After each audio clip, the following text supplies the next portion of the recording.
Hi, everybody, and welcome to another edition of Foods to Become Friends With. And today our subject is going to be hemp. Now, you might be wondering to yourself, well, what exactly is hemp? It's pictured right there. You can see actually that when it's cultivated outdoors, which it almost always is, the plant can get quite tall. And you may have heard of hemp in contrast or in conjunction with marijuana. And there's actually a reason for that, is that hemp is actually the male version of the cannabis plant. So in the female version of the cannabis plant, that's what contains the chemical THC, which is what tends to get people high. So if you smoke hemp, then you're going to have very little, if probably no effect in terms of the psychoactive properties. There may be some properties of CBD, which is another sort of popular trend nowadays. People are taking CBD oils for various ailments, and it can help with all sorts of things, digestive problems, insomnia, etc. So CBD can be made from hemp, as far as I know. So you may get some benefit there, but it's not going to have the psychoactive properties. So if you smoke weed or you're familiar with weed, then you are in some ways already familiar with hemp. Why talk about hemp here? Well, I'm going to get to the amazing nutritional properties in a moment, but also hemp has a really important history in human civilization. And as I mentioned before, I'm a historian by training, so I tend to get really interested in these sorts of phenomena and ideas. And so hemp, actually, there's evidence that it's been cultivated for over 10,000 years. And some historians and archaeologists speculate that it's actually one of the first, or if not the first, crop that humans intentionally cultivated and farmed. And so you can see over there on the right, there is a printing of a Chinese depiction there where they're growing hemp. And above there is rope that's made from hemp that was discovered in it was discovered from ancient Egypt. And really all over Eurasia and Africa, hemp was cultivated and used because it's such a tremendously useful plant, as we're going to see in just a second. A bit closer to home, down with our neighbors to the south, hemp has played a very important role in the development of the United States. And in the very first settlement that existed in North America, the British settlement, Jamestown, in 1619 enacted a requirement that actually its citizens cultivate hemp. So it was required upon penalty, upon a threat of penalty if you didn't, that you must cultivate this crop. That was how valuable it was, and that was how useful it was. And there's evidence to suggest that at least two of the first presidents in the United States, George Washington and Thomas Jefferson, you see Washington pictured there, both grew hemp on their plantations, and that they used products made from hemp, and they would often be writing about the benefits of hemp and trying to sort of convince other people that this was a really good crop. And you see this quote that's attributed to George Washington here at the bottom, make the most of it, and it may be sown anywhere. And as I'm going to talk about in just a second, it's very versatile. One other sort of historical tidbit to know is that the first draft of the Declaration of Independence was actually written on hemp. One of the main uses for hemp is to make quality paper. And actually, before the modern industrial age in producing paper from trees and timber, almost all paper was derived from hemp. So it wasn't anything unusual. The first draft of the Declaration of Independence was written on hemp. Most books at the time, most documents at the time were, even things like the Bible. The eventual Declaration of Independence, the official one, was actually written on animal hide. So the Declaration of Independence, as we know it, was not written on hemp, but the drafting of it was. And so that's just something to consider about the very important role that hemp has played from pretty much the outset of the United States. So if that's the case, then why have we not heard more about hemp? So as you can see here, from the origin of the United States, 1776, until around 1937, hemp was a very important crop, and I'm going to talk to you about the various uses that it has in a second. But when you look back in a history textbook or you look in museums to learn about the role that hemp has played in North America, you're going to find very little to no mention. And that's because in 1937, there were a series of laws enacted to make marijuana illegal. And so you see some of the posters here from the Reefer Madness era, where there was a concerted drive to sway public opinion against particularly marijuana. And hemp got caught up in that because most people can't distinguish when it's growing marijuana from hemp. It looks practically identical. And so, you see some of the language that they used here, like it's a weed with roots in hell. And even the word marijuana is a bit racist in the sense that they wanted to associate marijuana primarily with immigrants from Mexico. So to give it this foreign-sounding name, before it was referred to as cannabis. And now in Canada, when you go to the pot store, it's called a cannabis store. It's not called a marijuana store because there are some people that think that the term marijuana is a bit derogatory in the sense that it creates this suspicion about those people from south of the border who are going to bring their evil weed and infect the population with it. So, you can see all sorts of terrible things that they tried to associate it with, weird orgies and wild parties, which I don't know, maybe that's not so terrible. Maybe that's your thing. Maybe that's actually an attractive poster for some people. But in any case, the effects of the American war on drugs, on marijuana are still felt today, even though a lot of those laws have been loosened. And in 2018, President Trump signed a farm bill that actually made hemp legal to cultivate again. So it was pretty much illegal, except in certain states under certain conditions, to cultivate hemp, even though you were cultivating something that's been used for millennia and it has no psychoactive properties. It was just impossible to cultivate in the U.S. for many, many decades. And so now, with more states legalizing medical and recreational marijuana, with Canada legalizing marijuana, then there's been sort of a renaissance with hemp, that now people are going back and rediscovering this very versatile drug. But the consequences of this period of prohibition are still with us. That if you watch, for example, the documentary called 13th, it's available on Netflix, that actually details the systematic racism at the heart of the penal system in the United States, and how a disproportionate number, particularly of black men, are incarcerated. A lot of that has to do with drug possession, nonviolent drug offenders who have been locked up for extremely long sentences. And so, there is a push nowadays to kind of go back and revisit the policies and the sentences around throwing largely black men in prison for possession of marijuana or other drugs, and to see that actually that's really not a good idea. So, the war on drugs, the shadow looms very large, in particular over hemp. And it's very unfortunate because it's so versatile, and as we're going to see, it's also a fantastic food. So here, I have a lot of information up here. You may want to pause it because I'm not going to take the time to read through all of this, but you can just see, so why was hemp cultivated? Why in 1619 was it required to cultivate in the Jamestown colony? You can use it for lots of different things. Textiles, you can make clothes out of it, shoes, any type of fabrics. It's very strong rope, as you saw a couple of slides ago. It can be made to make a carpet.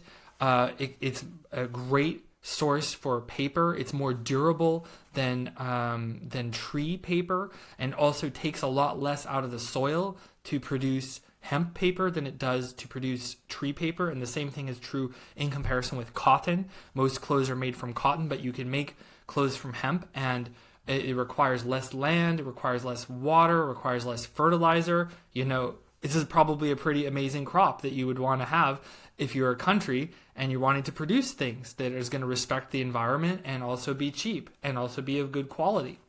It can also be put into all sorts of building materials and body care, soap, shampoos. And we're going to get to the foods in a second, because that's the primary interest here for this class. But I thought that it would be important to kind of highlight that hemp has all these other uses, and that actually I think that a lot of people would agree that hemp is sort of something that we should seek to cultivate a lot more for a lot of different reasons that also are ethical questions in terms of the impact on the environment, and in terms of people's livelihoods, in terms of going back and revisiting some of those unjust sentences that were given to people during the war on drugs. I think it's really important to know about all this in the context of our ethics class here. So finally, before we get to the nutritional properties of hemp, I wanted to point out that hemp also is a locally grown product, that Canada is one of the world's leading producers of hemp. And you can see on this map that according to these statistics that were gathered in 2019, Canada is the world's third leading producer of hemp, behind the US and China. And the hemp cultivation in the US has really taken off since 2018 for obvious reasons. And you can see the hemp cultivation licenses by province, that the majority are in Alberta, Ontario, Saskatchewan, prairie provinces. It grows very well in those climates. And it grows very well alongside pulses, which I mentioned in an earlier video. Canada is also a very a dominant producer of those types of foods as well. And it just shows that actually hemp can be grown in climates that are more difficult. It tolerates frost pretty well. The soil quality doesn't have to be perfect. It's actually very well suited to being grown in Canada, and more producers year after year are growing it. And it's very easy to go to supermarkets, even places like Costco, and find hemp that comes from Canada. There's a big company that supplies Costco, where I got a big bag of hemp recently, and that hemp was grown in Saskatchewan. Although if you look around, you can probably find hemp that's grown even more locally in Quebec. So this is another reason why I think we should be interested in hemp, is because we don't have to import it from long distances, and that's going to reduce the environmental impact. Not to mention, it actually has a regenerative effect on the soil as well, so it'll improve the quality of the soils here in Canada. All right, finally, let's get to the food aspect of it. So hemp can be eaten in a number of ways, and all of those are pictured in the lower right here. That you see oil, in the background you see the flower, and then in the foreground on the lower right you see the hemp seed, and the seed on the right has the shell taken off of it, but the seed on the left, that's what the whole version looks like. So you can consume hemp in any one of these ways. And remember, you're not going to get high from this. It's impossible to get high. There's no THC in it. And hemp is considered to be a superfood. And you may be familiar with that term. It can be a bit gimmicky, and it can be used to kind of try to sell people on things that are really expensive. Hemp is actually relatively inexpensive for large quantities of it. But there are certain foods that have been identified as having a greater nutritional punch than others, and hemp is one of them, up alongside some of the other ones that I'm going to talk about in a future video. And what qualifies or what defines a superfood is that you can really basically get all nutrients, or many nutrients, all in one place.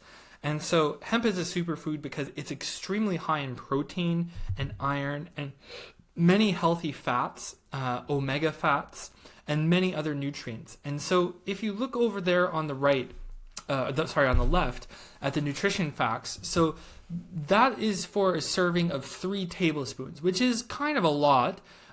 In the next slide, I'm going to suggest where to put hemp.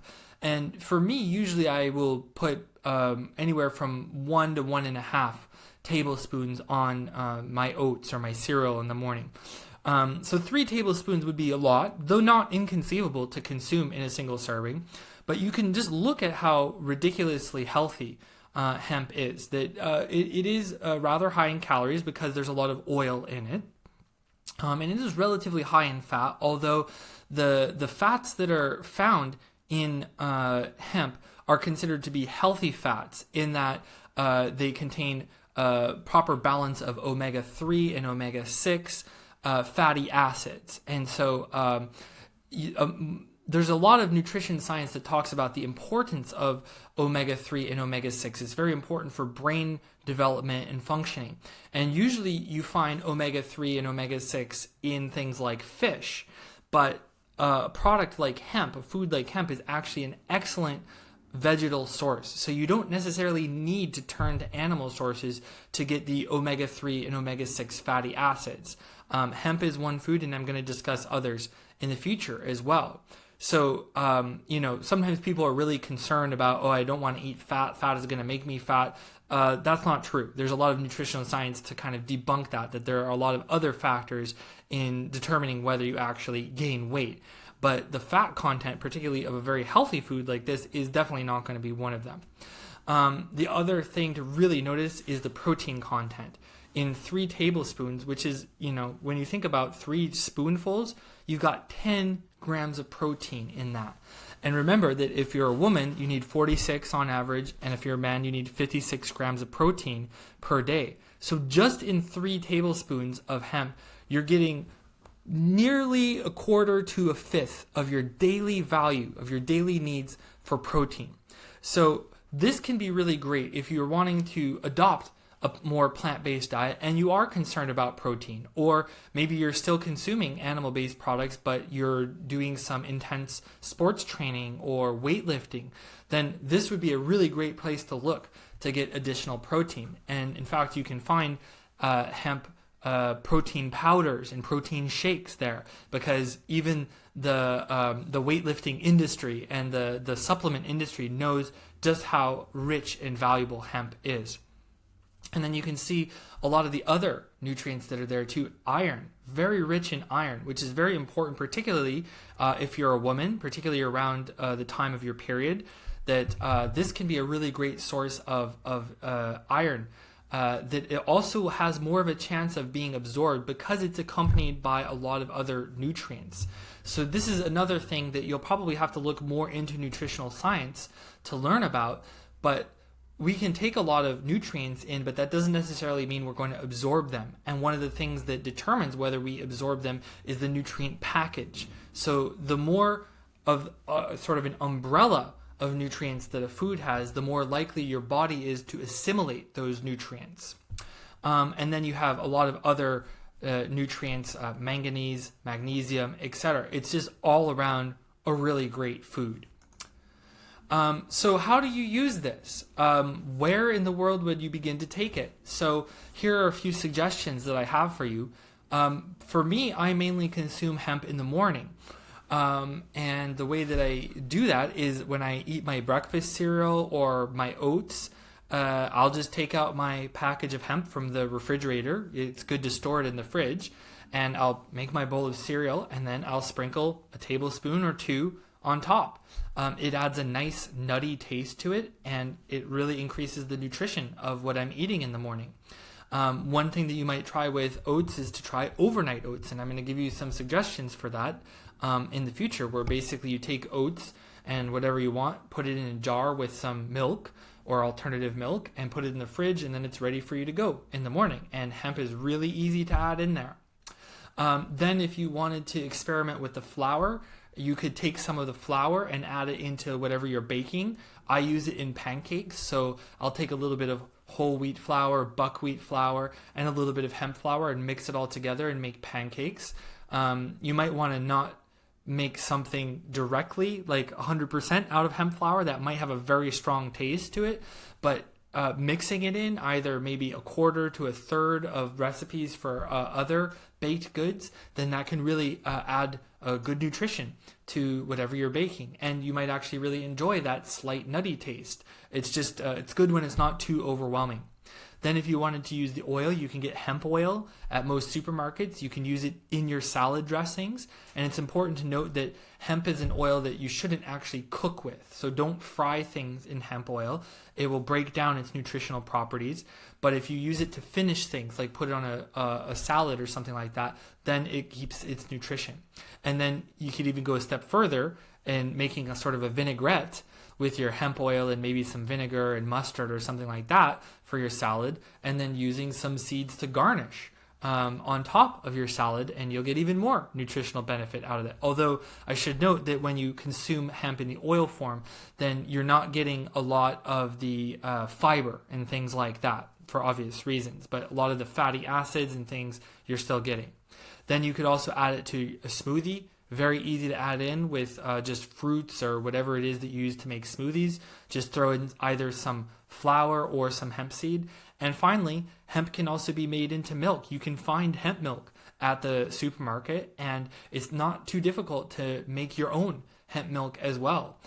You can find recipes for that online, or there's even special machines that you can buy that easily allow you to make alternative non-dairy milks. So that's it for hemp. I hope that you enjoyed this introduction, and go out and check it out, taste it. Let me know what you think. Give me some recipes if you can.